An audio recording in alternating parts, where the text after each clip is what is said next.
আপনারা আপনাদের সাথে আমি না বসতাম তাহলে অনেক বিষয় আমার অজানা থাকতো।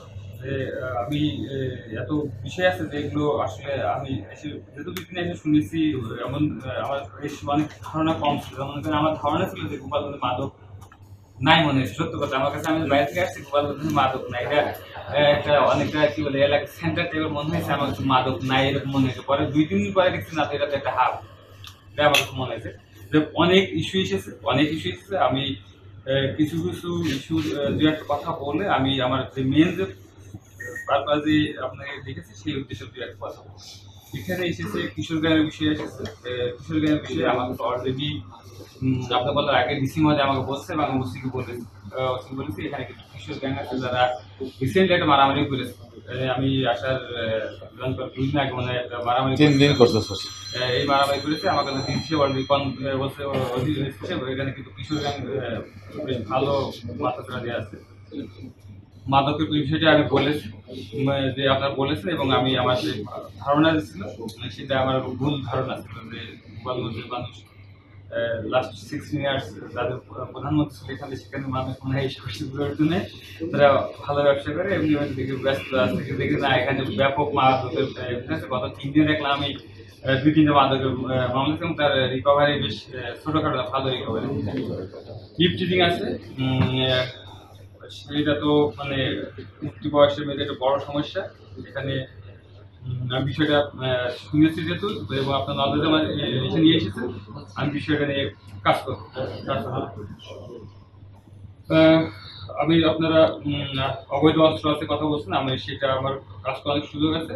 আপনার একটা জিনিস বলছেন হোয়াটসঅ্যাপ গ্রুপ করা আছে আমাদের হোয়াটসঅ্যাপ গ্রুপ আছে মনে আমি হোয়াটসঅ্যাপ গ্রুপ আছে যেটা আমরা ইন্টারাক্ট আগে অ্যাক্টিভ ছিল না নাও অন উইথ ব্যাক আমার এখানে প্রতিদিন কি ঘটনা ঘটছে আমরা কম বেশি এখানে আপডেট আপনাদের দিয়ে দিব যাতে আপনাকে অনেকটা দেখা যাচ্ছে যে ইনফরমেশন আমাদের এখানে আসাও লাগবে না। কথা আজকে মাদক ধরেছে 1 কেজি আমরা সেটা এখানে জাস্ট সামারি আকারে একদম গ্রেপ্তার মাদক উদ্ধারে এখানে গ্রুপে দিয়ে দিল যাতে অনেক তথ্য আপনারা আমার কাছে ফোন না করে বা থানা ওসিকে ফোন না করে এখানে এটা ভালো এটা আমরা অ্যাক্টিভ করবো। আমার কাছে মানুষ আসতে পারবে না গোপালগঞ্জে মানুষ আসতে পারবে না আসবে কার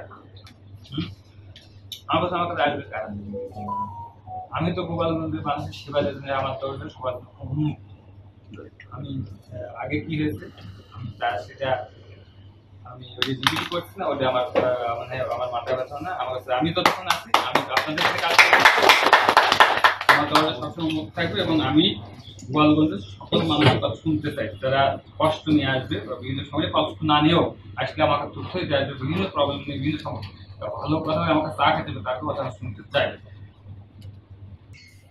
আপনাদের যারা আমার সাংবাদিক যারা আছে তারা আমার সঙ্গে আমার থেকে অনেক কাছাকাছি তারা অনেক তথ্য পাবেন অনেক তথ্য পান গোপালগঞ্জবাসী যারা আছে যারা যে যেখানে আছে সে যদি মনে করেন যে আমাকে তথ্য দিয়ে সহযোগিতা করে আমার থানার যারা তাদেরকে তথ্য দিয়ে সহযোগিতা করে তাহলে আমার পক্ষে আইন শৃঙ্খলা রক্ষা করা এবং যানবাহন নিরাপত্তা অনেক সহজ হয়ে যাবে। সেক্ষেত্রে আপনাদের সবারই বিশেষ করে সাংবাদিক ভাইদের আপনার সহযোগিতা আমার একান্ত কাম্য। অনেক সর্বোপরি যে আমার একটা মোবাইল নাম্বার আছে আপনার জানেন সরকারি এখন হোয়াটসঅ্যাপে কথা বলা যায় টাকা লাগে না যে আপনার হোয়াটসঅ্যাপ মেনটেন করেন যে বিষয়গুলো বললেন অবৈধ অস্ত্র মাদক কিশোর গ্যাং আমি আপনাকে অ্যাসিওর করতেছি আপনার আমাকে তথ্য দিয়ে সহযোগিতা করেন আপনাদের প্রাইভেসির শতভাগ কি বলবো রক্ষা করবো নিশ্চিত করবো শতভাগ নিশ্চিত করবো। কে বললো কোথায় বললো করতে গেলে আমি কখনই বলবো এটা আমি আমার পার্সোনাল নাম্বার থেকে আমার আমি আপনাকে অ্যাসিওর করতেছি।